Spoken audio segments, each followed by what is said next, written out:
জামাত শিবিরের চাপে বিএনপি সরকার নড়ে চড়ে বসতে বাধ্য হয়েছে। দর্শক, জরুরি ঘটনা ঘটে গেছে। দেখেন, এই জিনিসটা বুঝতে হলে আগে বুঝতে হবে যে বিএনপি চাঁদাবাজিকে স্বীকার করে কিনা। দেশে চাঁদাবাজি হচ্ছে এটি তো বিএনপি স্বীকার করে না।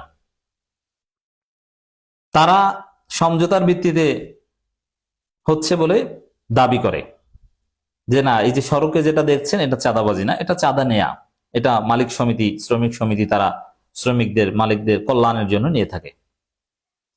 কিন্তু চাঁদাবাজি যে একিউট আকার ধারণ করছে, ভয়ানক রূপ ধারণ করছে, এটা কিন্তু তারা বলতে পারছে না, এটা তারা সরাসরি বলে না। এমনকি বিএনপি সরকারের সিস্টেম হচ্ছে যে চাঁদাবাজিকে ধামাচাপা দেয়া।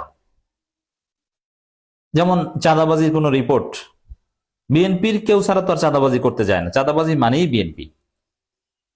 যেহেতু মিডিয়াগুলো প্রায় সব বিএনপির দখলে, আমার দেশ নয় দিগন্ত ছাড়া, এ কারণে বিএনপির মিডিয়াগুলোর প্রতি নির্দেশনা হচ্ছে যে চাঁদাবাজির রিপোর্ট তোমরা করবে না।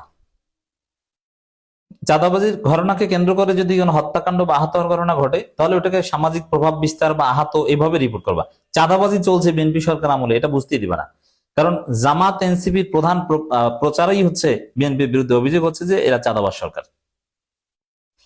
তো এইখানে বিএনপি যেখানে চাঁদাবাজিকে ধামাচাপা দিতে চাচ্ছে, চাঁদাবাজিকে অস্বীকার করছে, সেখানে জামাত শিবির জোরালোভাবে প্রচার করছে এবং চাঁদাবাজির ঘটনা যেখানেই ঘটছে সেটাই তারা বিবৃতিতে আনছে।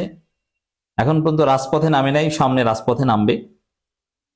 এটা কিন্তু বিএনপি জামাতের মধ্যে একটা রাজনীতি। বিএনপি চায় চাঁদাবাজিকে ধামাচাপা দিতে, যেমন যাত্রাবাড়িতে এক লেগুনা চালককে চাঁদা না দেওয়ার কারণে হত্যা করা হয়েছে।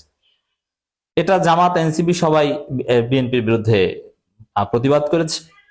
কিন্তু বিএনপি শেষমেশ চুপচাপ থেকে র্যাবের মাধ্যমে একটা বিবৃতি দিয়েছে যে না, এটা চাঁদাবাজি কিছু না, এটা যাত্রী ওঠানামা নিয়ে দ্বন্দ্ব।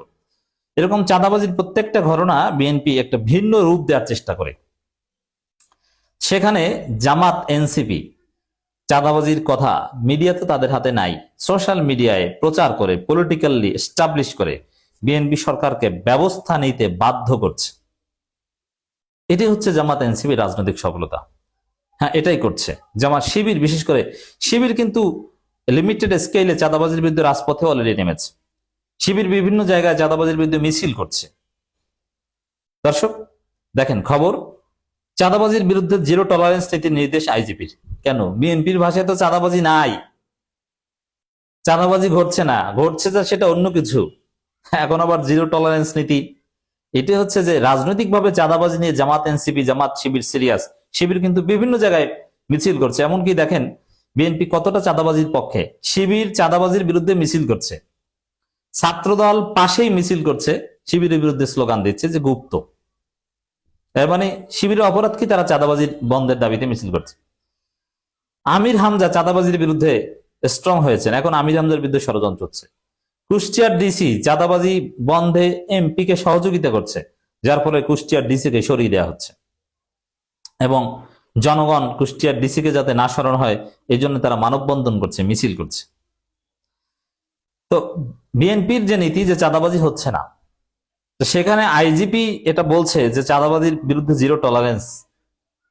এটাই হচ্ছে জামাত শিবির এনসিপির চাপের ফল। হ্যাঁ, শুধু এই নির্দেশনা না, জরুরি নির্দেশনা না জিরো টলারেন্স, এই নির্দেশনার আলোকে গ্রেপ্তার করতেই বাধ্য হবে অনেক জায়গায়।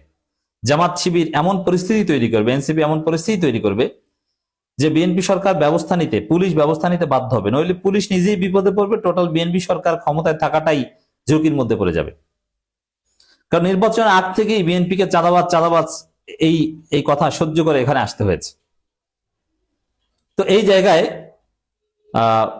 ভেরি ইম্পর্টেন্ট দর্শক, আইজিপির এই নির্দেশনা। চাঁদাবাজি, ছিনতাই ও মাদকের বিরুদ্ধে জিরো টলারেন্স নীতি অনুসরণে মাঠ পর্যায়ে পুলিশ কর্মকর্তাদের নির্দেশ দিয়েছেন পুলিশের মহাপরিদর্শক মোহাম্মদ আলী হোসেন ফকির। এবং পুলিশের আইজিপি বিএনপি নিয়োগ দিয়েছে, বিএনপির, এবং তিনিও মজলুম মানুষ। তিনি হাসিনার আমলে একদম চাকরি থেকে তাকে বাদ দিয়ে দেওয়া হয়েছিল, এখন আবার নেওয়া হয়েছে। ইউনূসের আমলেও যাকে আইজিপি বানানো হয়েছিল একই রকমের ছেলে। তবে যতটুকু জানতে পেরেছি বাগেরহাটের লোক ভালো মানুষ, আইজিপি তুলনামূলকভাবে ভালো মানুষ। বিএনপির মধ্যেও একটা লিমিট থাকে, নোংরামির লিমিট থাকে। তো কিছু কিছু আছে যে একদম নোংরা ডাটি, কিছু কিছু আছে যে তুলনামূলকভাবে ভালো। তো এই জায়গায় আহ মোটামুটি ভালো, আইজিপি মোটামুটি ভালো, সন্তোষজনক। তো এই আইজিপি কিছু ভালো কাজ করতে পারবেন। তারেক রহমান জানেন যে ক্ষমতায় টিকে থাকতে হলে কিছু জায়গায় ভালো কাজ করতে হবে, নইলে জামাত এনসিপি তাকে তাকে ছাই দিয়ে ধরবে। এই জন্য একজন মোটামুটি ভালো আইজিপি কে নিয়োগ দিয়েছেন। কিন্তু সমস্যা হচ্ছে যে ওসি এবং এসআই বেশিরভাগই হচ্ছে খারাপ। ওসিদের মতো খারাপ মানুষ পৃথিবীতে খুব কম থাকে, এটা বাংলাদেশের কালচার। ভালো ছেলেগুলো ওসি হয়ে ওরা খারাপ হয়ে যায়, ওরা রাজনৈতিক দলের দালালি করতে বাধ্য হয় বা দালালি করে, ওইটি ওদের চরিত্র। এসআইদের মধ্যে আরো ক্ষমতাসীনদের একদম মানে আব্বা আব্বাটাকে, অথচ ওরা একটু স্ট্রং হলে ক্ষমতাসীনরা ওইভাবে আইনের শাসনের উপর প্রভাব বিস্তার করতে পারে না। একটু স্ট্রং হলে কিছু ব্যক্তিত্ব সম্পন্ন আছে লোক। চাঁদাবাজি, ছিনতাই ও মাদকের বিরুদ্ধে জিরো টলারেন্স নীতি অনুসরণের মাঠ পর্যায়ে পুলিশ কর্মকর্তাদের নির্দেশ দিয়েছেন পুলিশের মহাপরিদর্শক মোহাম্মদ আলী হোসেন ফকির। এটা ওই জামাত যে প্রতিনিয়ত চাঁদাবাজির সকল ঘটনার বিরুদ্ধে বিবৃতি দেয় তার একটা ফল। নিয়মিত সকল চাঁদাবাজির বিরুদ্ধে জামাত এনসিপি শিবির বিবৃতি না দিলে এই ঘটনা ঘটতো না। পুলিশের আইজিপি তখন এই চাঁদাবাজি আছে এটাই বলতো না, বলতো যে কোনো সামাজিক অপরাধের বিরুদ্ধে। তো পুলিশের আইজিপির এই নির্দেশনার মাধ্যমে প্রমাণিত হয়েছে চাঁদাবাজি আছে, এখন আছে এবং মারাত্মকভাবে আছে বলেই জিরো টলারেন্স প্রয়োজন।